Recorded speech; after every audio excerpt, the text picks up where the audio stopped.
Jelaskan tentang mashead tadi ya. Bener ya? Oke. Iya Pak, benar. Sekali lagi, saya tunjukkan contoh dari mashead.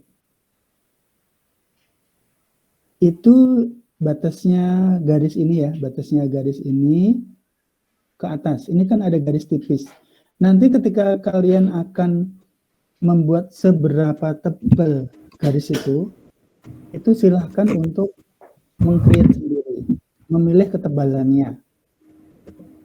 Ya, itu satu. Kemudian jarak antara atas sampai ke batas mashead yang terdiri dari logo, kemudian ada slogannya, ini ada slogannya bawahnya ini. Kemudian ada, ini disebut sebagai apa? Teaser. Ini teaser, ini teaser. Teaser itu bagian dari berita yang ada di dalam yang menarik-menarik itu seperti diiklankan di sini.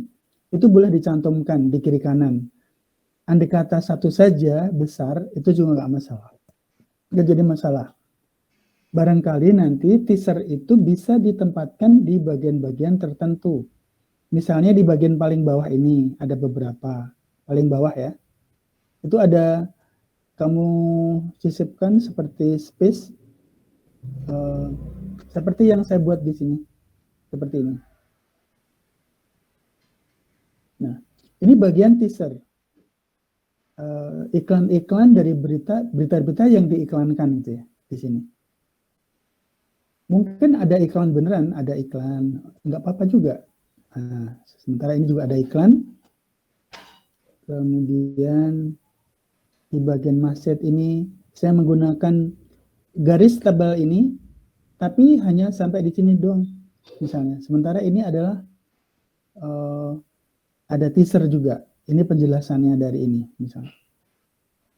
Ini tidak lupa ada edisi, ya, hari, tanggal, bulan, tahun, kemudian edisinya edisi berapa. Oke, sekarang ini ada logo. Nama surat kabarnya semua harus mengikuti ini, tidak boleh berbeda. Harus invite. Ya. Kemudian slogan yang ada di sini harus mengikuti yang tertera di ketentuan ini. Sebentar, ketentuannya itu ada di sini. Ini ada visi misi, yang kalian nanti boleh menggunakan sebagian dan saya bebaskan. Misalnya kesetaraan dalam hak asasi manusia atau kesetaraan yang berkeadilan atau macam-macam apalah, terserah. Pokoknya kamu mengambil dari sini aja gitu. Atau mungkin dari sini ya, terserah aja. Gitu ya. Berikut, nameplate itu harus diambil dari sini. Harus diambil dari sini. Nah ini harus diambil. Tidak boleh menggunakan font yang berbeda. Tidak usah membuat sendiri, nggak usah. Terlalu lama. Ini aja kamu copy, ya, di copy. Kemudian diolah di sini nantinya.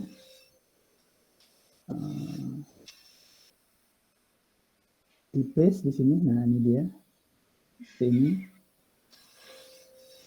Kan seperti ini kan.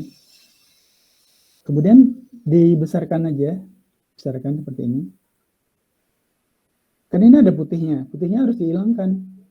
Harus dibuang. Cara membuangnya bagaimana? Cara membuangnya adalah ini di image trace dulu. Di image trace. Di high fidelity foto. Seperti ini. Oke. Terus di expand. Oke. Terus di ungroup 2 kali, 1, 2. Kalau sudah, ini kamu buang, seperti itu. Nanti tinggal dirapiin bagian-bagian yang masih kelihatan titik-titiknya, itu dirapikan. Seperti ini kan, buang. Ini buang. Mana lagi? Ini juga buang ya. Itu. Kalau udah dikecilin lagi, kecilin.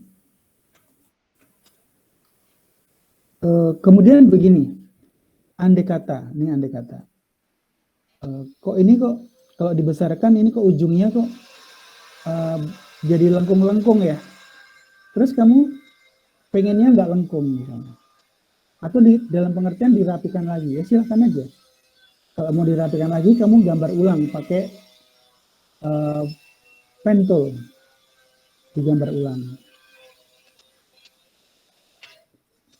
Gambar ulang. Tapi kan agak susah ya. Agak susah.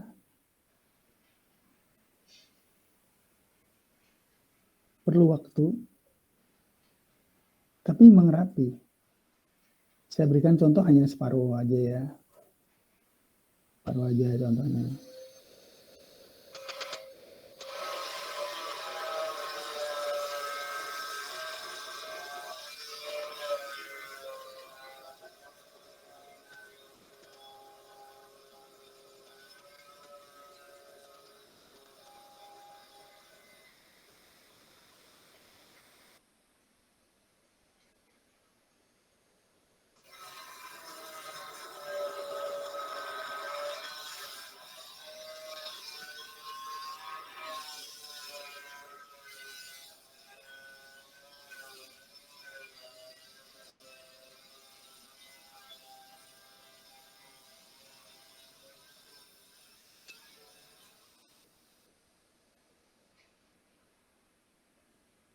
Tadi nggak tahu mulainya dari mana, saya lupa. Oke, taruhlah seperti itu.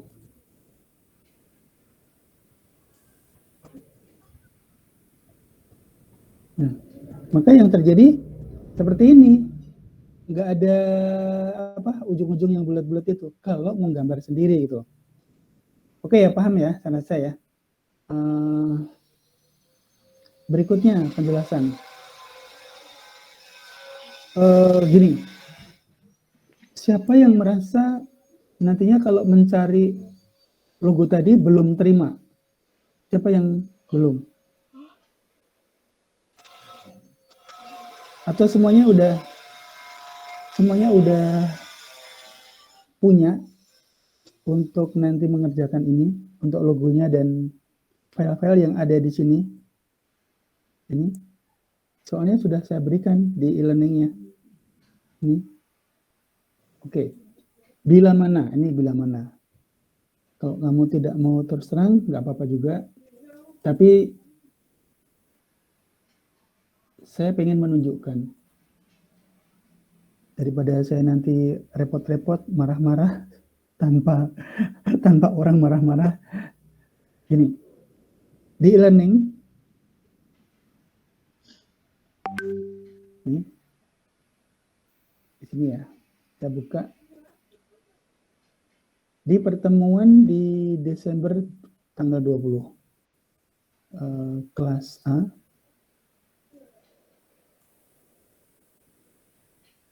kemudian di sini, Desember, nah di sini ya.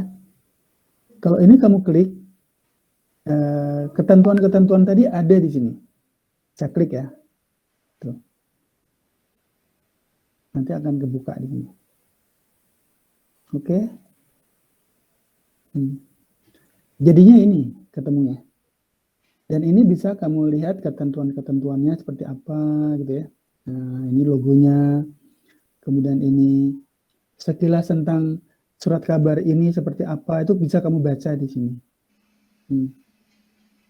Jelas ya, selesai ya. Jadi tidak ada alasan untuk, Pak saya belum terima logonya gitu, karena di e-learning sudah ada. Kemudian bagaimana cara membuat infografis? Jadi saya katakan, membuat infografis itu berasal dari berita yang kamu pilih, dan itu berita yang menghebohkan, yang berdampak kepada masyarakat luas, dan membuat banyak orang menaruh perhatian gitu. Mungkin viral atau apa. Seperti misalnya kejadian tadi saya katakan mayat pasang kekasih, korban tabrak lari, dan penabraknya sudah ditemukan misalnya. Itu kan viral. Terus apalagi? Contohnya misalnya sekarang ini lagi banyak ngobrolin tentang, oh iya ini, bahan bakar pertalite dan premium itu dihapus, ditiadakan gitu ya. Itu kan berdampak ke masyarakat luas gitu. Terus apalagi?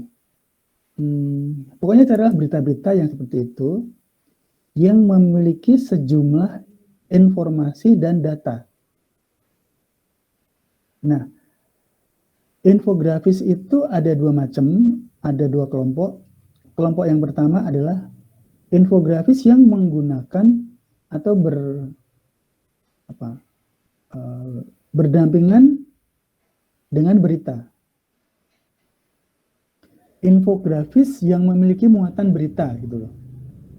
Sementara ada juga infografis yang tidak memiliki muatan berita. Saya berikan contohnya ya. Kalau ini kan ada muatan beritanya, ini ada beritanya. Sementara infografis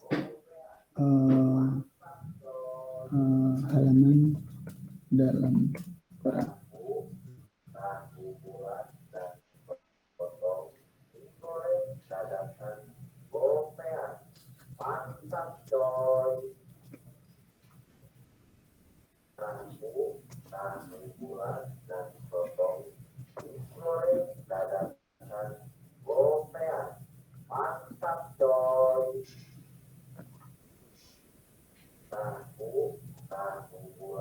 Seperti ini. Oh, kalau ini masih berkaitan ya, ini ada beritanya gitu. Sebentar.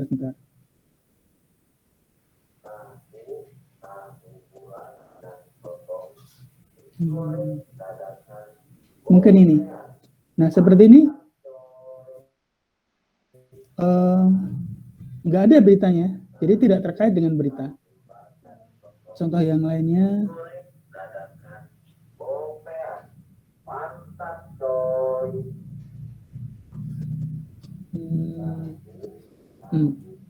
seperti kayak ini berita lepas, kemudian dia masuk di sebuah halaman surat kabar gitu aja. Contohnya misalnya seperti apa? Contohnya misalnya infografis yang terkait dengan